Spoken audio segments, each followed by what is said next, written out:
Hello everyone, welcome to Eduflair's OET classes. എന്താണ് OET? എന്തിനാണ് OET? ആർക്കൊക്കെയാണ് OET പഠിക്കാൻ പറ്റുന്നത്?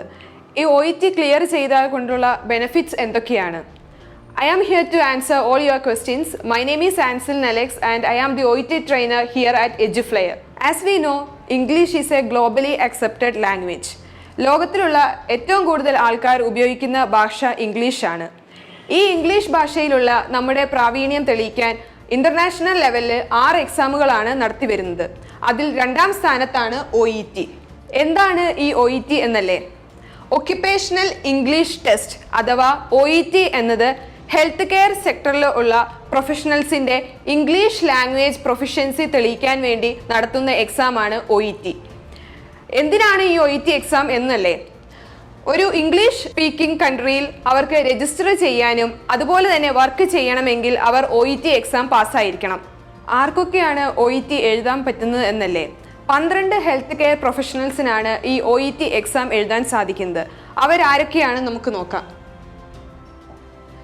ഈ 12 ഹെൽത്ത് കെയർ പ്രൊഫഷണൽസിനാണ് OET എക്സാം എഴുതാൻ സാധിക്കുന്നത്. അത് medicine, nursing, dentistry, occupational therapy, optometry. Optometry means it is concerned with the eyes.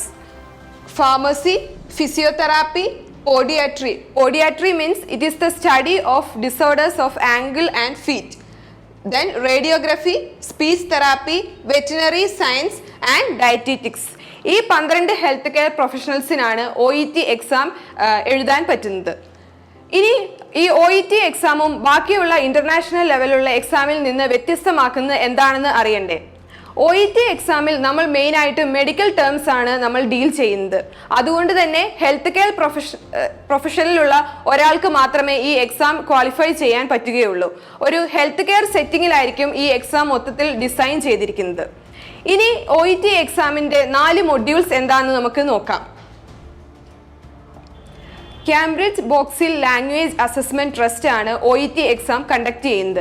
അവർ ഈ എക്സാമിന് 4 മൊഡ്യൂൾസ് ആയിട്ട് തരംതിരിച്ചിട്ടുണ്ട്. അവ ഇതൊക്കെയാണ്: listening, reading, writing and speaking.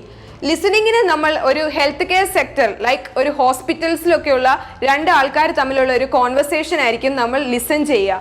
ആ ലിസൺ ചെയ്യുന്ന ഓഡിയോയിനെ ബേസ് ചെയ്തിട്ട് നമ്മൾ ക്വസ്റ്റ്യൻസിന് ആൻസർ ചെയ്യുകയാണ് ചെയ്യേണ്ടത്. അതിന് 3 പാർട്ടായിട്ടാണുള്ളത്: part A, part B and part C. Same with the case of reading.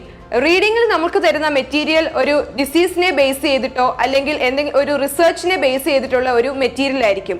അതിൽ നിന്ന് നമ്മൾ ക്വസ്റ്റ്യൻസിന് ആൻസർ ചെയ്യുകയാണ് വേണ്ടത്.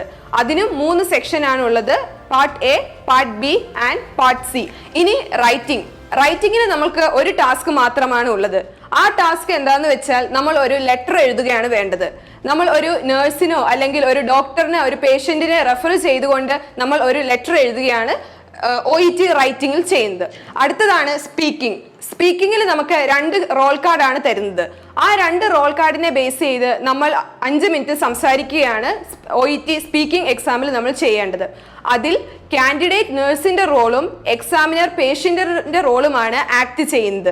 അതിൽ കാൻഡിഡേറ്റ് ഒരു പേഷ്യന്റിനോട് എൻക്വയറി ചെയ്യുന്നതും അവർ എങ്ങനെ കമ്മ്യൂണിക്കേറ്റ് ചെയ്ത് ആ ഒരു പേഷ്യന്റിനെ കൺവിൻസ് ചെയ്യിക്കുന്നതും പോലെയായിരിക്കും കാൻഡിഡേറ്റിന് സ്കോർ ചെയ്യാൻ പറ്റുന്നത്. ഇത്രയൊക്കെയാണ് OET-നെ പറ്റിയുള്ള ബേസിക് ഇൻട്രൊഡക്ഷൻ. OET-നെ പറ്റി കൂടുതൽ അറിയാൻ നിങ്ങൾക്ക് താല്പര്യമില്ലേ? എങ്കിൽ എഡ്യൂഫ്ലെയറുമായി ബന്ധപ്പെടൂ. That's all for today. മറ്റൊരു വീഡിയോയുമായി വീണ്ടും കാണാം. Thank you. Eduflair, education driven by passion.